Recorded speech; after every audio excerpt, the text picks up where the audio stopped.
Hello everyone. So today I thought, this is just a little space on my desk, I thought I'd film this video on. I thought that I would show off my Criterion little haul thing for the Barnes & Noble 50% off sale this month. I usually don't get anything during November, but during the summer for some reason I just want to get those Criterions. I thought I didn't need any more right now. Obviously that didn't happen before. I show that, I'll show the films that aren't from Criterion that I picked up recently, because why not just show everything at once? So let me think, what was the first thing I picked up? Okay, so the first thing I picked up was the standard edition of The Wizard of Oz on 4K. So yeah, I watched this again and I like it a lot. So obviously, most people like The Wizard of Oz, but I wanted the 4K version of this. I did see this in IMAX in the theater almost like 10 years ago at this point, when I did a 3D showing, which was totally unnecessary to have this in 3D, but whatever. So I picked up the Wizard of Oz 4K. It's got like dust and crap on it. Then I think the second one I picked up was the Total Recall 4K SteelBook. Not going to be upgrading all my movies into 4K, but, you know, it is tempting. And this is a cool SteelBook because it has this little slip over it. And then it slips open. I'm like a fool. I can just jump cut in editing. I don't know what's wrong with me. Anyway, this is a cool SteelBook. It's like this, in the back. Then with another jump cut, the inside. With the glare. All the same disc 3 times. This disc is upside down for some reason. I don't know, I guess it rotated. Really cool though. I'm glad I have this one. Forget this is that. I could just edit. Like, it doesn't have to be, you know, one continuous video. Anyway, so then I picked up Snow White SteelBook. This is, I think this is Zavi. Is that like a UK? I mean, it's region free. I have the disc already though, because this is from, well, this release was from 2009, I believe. But yeah, this is like just some of the coolest art they ever did for this movie, one of these releases. It looks really, really cool. What is that little thing on the bottom I just noticed? What is that? What's a little circle-y thing? I don't know what that's supposed to be. Oh, that's the bottom of the mirror. Oh, okay. I'm like, what is that sticking out of her dress? Anyway, I love the Queen. And then on the back, of course, you have the hag with the eyes, glowing eyes. Here, let me open this up. There, this is the inside. So yeah, this disc is old. It's an old release. They released this subsequently, I think, one more time after this. And of course with Disney Plus, there's probably going to be no more, which I would love to have 4K, but I don't know if they'll ever go back. Disney blows. They're awful. They just happen to make incredible films. Anyway, the last one I picked up that wasn't a Criterion release was this, 20th Century. The Howard Hawks film with John Barrymore and Carole Lombard. I think it's Carole Lombard's first film. Now, this is not region free. This is region B. I'm not sure if this can be played on a 4K Blu-ray player. I don't know if some of those are region free or not. I don't know. I don't know which one I have, so I'm gonna have to figure that out. This is pretty expensive. This might open up with one hand. Yeah, it does. This has this really big booklet in here. But yeah, this I wanted on Blu-ray. I mean, eventually I'm just gonna get myself a region-free Blu-ray player.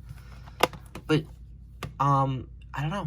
Maybe Criterion will do this, and this will be obsolete. But I've wanted this for a while. I do love the cover art. It's great. All right, so let's talk about. So those are the movies that I picked up that over the last couple of months that are not. Well, actually, not even a couple of months. Probably last month or two. Not even. No, like last month.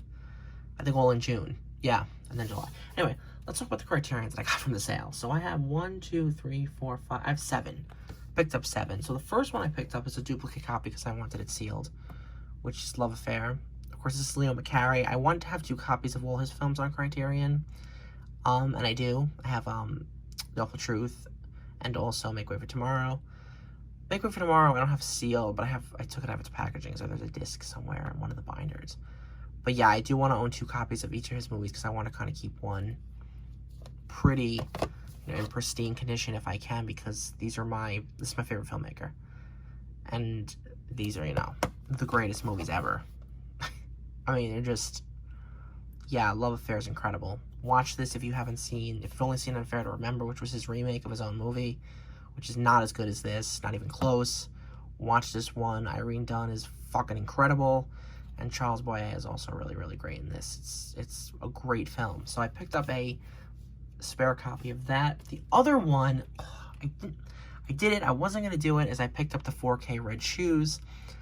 This is another Criterion where I have 2 Blu-ray copies of this already, so I have to find someone to give my Blu-ray copy to. Because, yeah, I already have this on Blu-ray, and I also had another copy of it on Blu-ray, so. But I just needed to have this one on 4K, because it's one of the prettiest color films ever made. It's like if they do, you know, All That Heaven Allows, I'm going to have to buy that. Or if they do The Thief of Baghdad, well, we haven't even got The Thief of Baghdad on Blu-ray yet, but hopefully they'll do that in 4K, you know. This is quintessential, obviously, especially for Criterion. The restoration of this with Scorsese and stuff was so special. Also with Love Affair, the Metropolitan Museum of Art, I think that's MoMA, right? Yeah. They did the restoration for this film, because this film was in such a shitty print the first time I tried to watch it, and they restored it. And I know they show Leo McCarey films at the museum sometimes, so that's real cool. But yeah, Red Shoes is iconic. It's one of the best British films ever made. It's up there with Third Man, Brief Encounter. It's up there. Alright, so that's that one. Then I guess I'll show you the other 4K I got, and then just the other Blu-rays. So the other 4K just came out 2 days ago. And that's Raging Bull, Martin Scorsese. Not the biggest Scorsese fan in the world. I definitely like Scorsese more for his film, you know, historian-esque preservation than I do more so his directing. It's kind of the same way I felt about Bogdanovich. But I do love, Taxi Driver and Raging Bull are just iconic films. You know, you can't really deny these two. They're great, great, great films.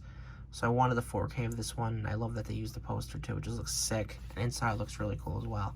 But yeah, you know, I think that what they do for film, or what Bogdanovich died, but what they did for film and what Scorsese still does for film is astonishing. Anyway, the other film I picked up, I'll show this one next. Thief. Just watched it for the first time because of James Caan's passing. Michael Mann, again, Heat, I've heard so much about. I have to get to it eventually. Glad I watched this. I had a lot of fun watching this one. This is a good film. It reminded me of the Coen Brothers' first movie, Blood Simple, which I hated. I thought it was terrible. But this is very stripped down film. Like, gorgeous, visually gorgeous film. But it's very, like, I don't know. It just feels very stripped down, very, like, it's just really good. It's really good. It's just solid. It's real solid. It's a really good movie, and he was great in it, and also the guy who plays the villain, the bad mobster guy, I forget his name. He's great in this, too. He was, in Mrs. Doubtfire and stuff. I forget, what is his name? Oh, Robert Prosky, yeah, he's great. Willie Nelson's in this movie for, like, 5 minutes. But yeah. Robert Prosky is a scary bad guy, and this reminded me of Casper Gutman from the, Maltese Falcon. In a way, more like a, you know, modern version, even though, of course, this movie's from the 80s, but, you know, 40 years later, basically. I think, what year did this movie come out? Did this movie come out in 81? It doesn't say. Oh, it did come out in 81, yeah. It's 40 years after the Maltese Falcon. That's insane. That's so crazy. Yeah, that's interesting. Interesting film. Maybe that's a double feature with the Maltese Falcon, especially comparing the two crime bosses. Anyway, next one I picked up was Pink Flamingos, which comes with a vomit bag, barf bag. You know, classic John Waters. This was a huge part of my teenage years. I was obsessed with John Waters. I still think Serum is probably my favorite of his films. I don't know if I have, like, a favorite John Waters movie. I admire him. And, of course, also as a person, John Waters is maybe the most entertaining person alive right now in the entertainment industry.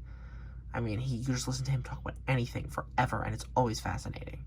He's a great personality, just completely unique, like they were way back when. But yeah, Pink Flamingos is iconic. I don't know.